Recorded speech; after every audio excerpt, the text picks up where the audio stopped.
What's going on, guys? So before the video starts, make sure you hit the like on this video if you like the topic I'm going to be talking about, and make sure you subscribe if you're into anime or like anime stuff, make related content, 9 cores, AMVs, and stuff like that.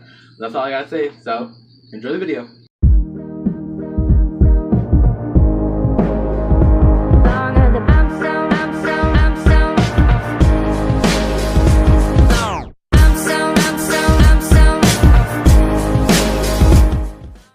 What's going on, guys? This is your host, Time Mentions Watson here, and today I bring you another video. It is your fine Wednesday morning here at wherever I live, and a couple days ago, me and a couple of friends, including Wellsford's World and Tomodachi, we both went out to Hollywood Theater where I live, and we watched the Sword Art Online Zero premiere there. Guys, I've been hyping up this video for so long. It's honestly been forever since a movie that came out in Japan came to the US, so viewers that like us can watch it. And for that to happen, it's kind of like a rarity nowadays, but sometimes not, if you know what I mean. But this happened, and we actually got to watch it. As you already know, I am a huge fan of No Game No Life. I've made previous videos about it. Honestly, if you don't know what I like about it, it's honestly in those I put my work into that. I even made clickbait. Like, come on, guys. And yeah, the clickbait was actually the Sword Art Online Zero movie before, and this time I actually just got to watch it. And I just want to tell y'all about it and how good it was, honestly. Basically, like a movie review. No Game No Life Zero revolved around, it's basically a prequel series to the actual anime, dealing with the war that they talked about in the anime, and here they showed the two main characters in it, Riku and Shui. Riku is an Imanadi whose home got destroyed by the Ex Machina, while Shui is actually the Ex Machina that destroyed his hometown. The way these two meet is kind of iconic in a way, seeing how Riku was out wandering the land trying to find a way to end the war, and Shui just came up to him and literally admit that, do you want to do it, basically. And through this interaction, they both became like sort of used to each other and gained actually some feelings for one another. But let's not get into that right now. The basis of the story is the war has started and humanity is slowly about to die. Riku has been shown to be the leader of a group so far, and he's been sending out people as sacrifices so he can live longer. And he feels distraught about it, right?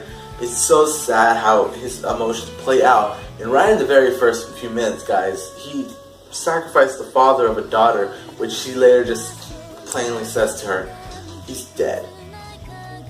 This movie has so much emotion in it, guys. Honestly, there's most of the scenes make you want to tear jerk. Just the way the daughter reacts and saying you want to die, and the way he reacts to it is just kind of heartbreaking in a way. Now, this movie, I thought it was going to be as lighthearted as the anime was, but in reality, it ain't. It's actually really distraught and kind of sad the way they talk about it. And the No Game No Life series, if you haven't seen it, it's all about games and how they want to strive to be better at them, or like they're not like say they strive to be better, they are good at them. They will just want to play the game and win. While in Zero, everyone is losing, and they don't think this is a game anymore. Why are they born into this world? And it's kind of like a post-apocalyptic type of scene around here. And Riku meeting Shui was actually a game changer in the movie.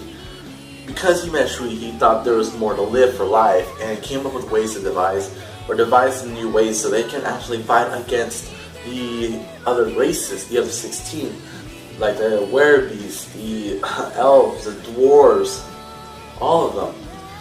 And you meet more characters along with him. You meet Dola, or Donna, whatever her name is, basically the Stephanie Dola of that time. You meet Jibril, the actual Jibril, because apparently she lived through the war too. And guys, if you like Jibril when you first watched the series, you were gonna hate her when you watch the movies. Honestly, I knew she did stuff like that was bad, but basically, she and Shui fought, and they both ended up going at it with each other, but by the end of it, Jibril is way too powerful. Like, you don't see her actual strength in the series, but in the movie, you can see how deadly she is and how her mind is so cruel in a way. and the way she just beat up Shui is just unimaginable. Like, leaving no shred of pain.